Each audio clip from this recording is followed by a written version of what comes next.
not so much. This year, we are going to play over the hills and far away again. Here we go. We had just gotten into the barn and we met the girl, and she wasn't afraid of us, so let's see. Thick beams above support a thin roof of wooden paneling, barely keeping the thunderstorm out. Water drops leak from the holes in the slats, confirming that the place hasn't been maintained in some time. The door in the opposite wall has been ripped off its hinges, giving a full view of the wind and rain outside. What a dump. Old Hunter, stop it. Old dusty crates and boxes are piled up against one side of the shelter, along with several curious items.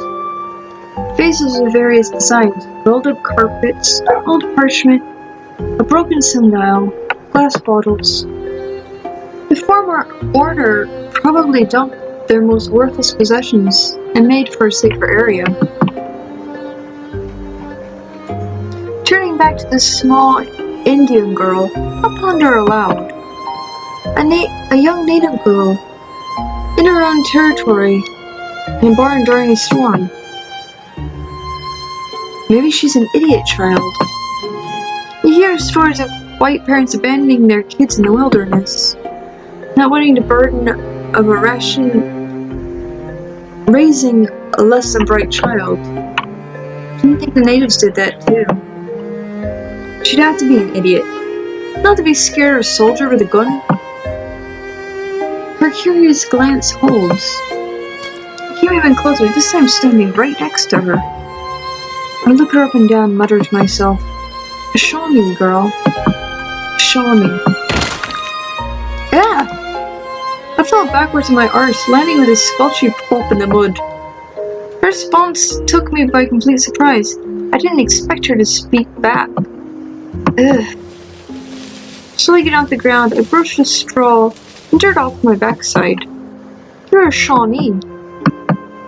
Nothing. Did you hear me? Again, nothing. Then, I don't know how to pronounce it. Lewanila. I am Shawnee. Lewanila. It means I am Shawnee, I think. I know so much of the language from my regiment's time with them. I forgot the Indians speak. You know English? No response. Right. I rest one hand on the butt of my musket. She doesn't break eye contact. What are you doing out here? She gives me a curious glance before pointing through the opening to the stormy outside. Pawani. What? She points as the rain falls outside. It begins to dawn on me that what she means without hearing her say it. I'm waiting for the storm to end. Dumb white man.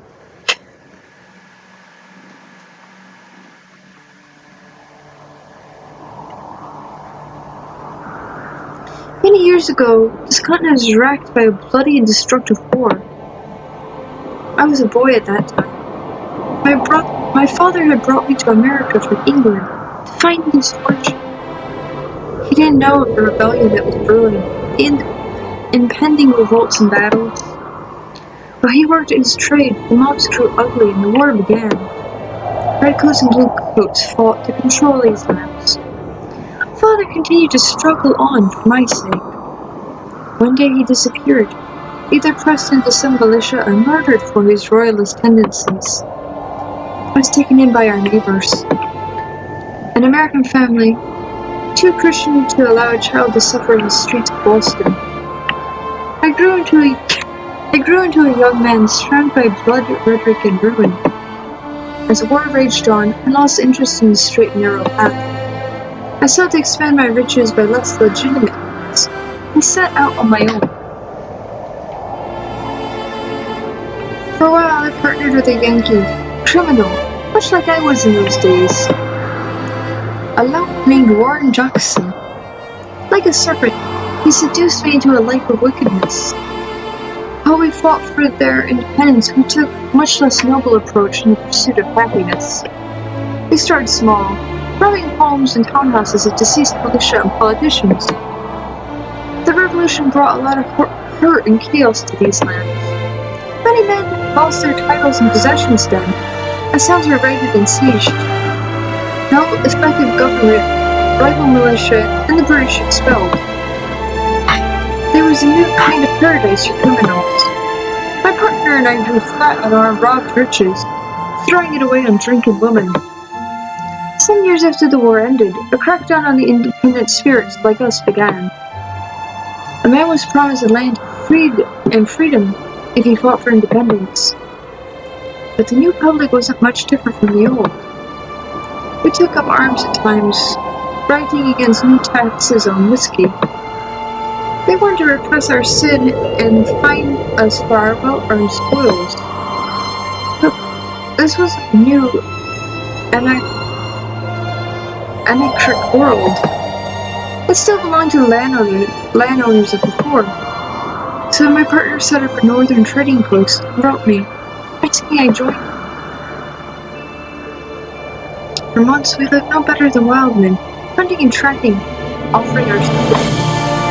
Apparently out in the wilderness, eating guides to protect them from the natives of wolves.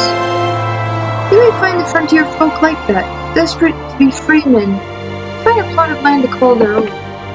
Gullible and weak, most of them. They are paid well enough. Some would reach their destinations to colonize, to spread the word of our good business. Most weren't so lucky. My partner and I would lead them off the trail into some desolate patch of wilderness. We'd beat them, rob them, bind and leave them to the wolves. It was a bad time for most. Those early days after the revolution. We didn't care much for morality then. Time passed. We slowly filled out our coin purses, and that booze lost its taste, and the women who I lost my appetite for stealing from folk who had nothing. Can't you stop it? Wanted out. My partner.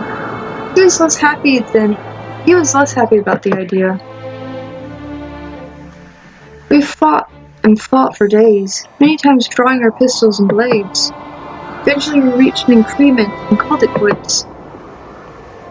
As we went our separate ways, my partner turned to me and called out, "We'll be seeing you soon." After that he disappeared into the bush. Never heard from him again. We split the loot and I made for a port in England, turning my back on the New World forever. I was finished with this continent. It's time for me to find a small patch and a peaceful life. At least, I hope it would be that simple.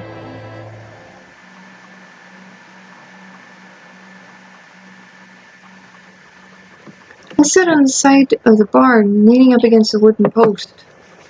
After limping across the countryside for miles, I need to catch my breath. I don't have the energy to deal with that. The young girl stays where she is, staring at me. How couldn't this place be abandoned? All I want was some rest from the rain. Those caramel irises lock onto me, barely shifting as she takes in the sight. What? She doesn't respond. What is it? Reply. Maybe I spoke to her a little before. Anyway, it's best to ignore her for now. The shelter will do for the night, regardless of the girl. Tomorrow is less certain. Where do I go from here? I need to come up with a plan of some kind. Perhaps I can find a way south over the hills and towards the settlement. Though I want to avoid any of the main roads and forts, just as I am. What else? What else? Of course, there'll be provisions. I need to gather supplies dependent on how long my journey is going to take. I want to get away from this war. I'll have to aim for a southern state. Traveling such a distance won't be cheap. In which case, I'll need to find some work in order to afford the coin. Either that or raid the supplies from a general store and run. Maybe even trade with one of the tribes, if I can make it to Indian lands. Perhaps the kind chief will take pity on me, give me free shelter.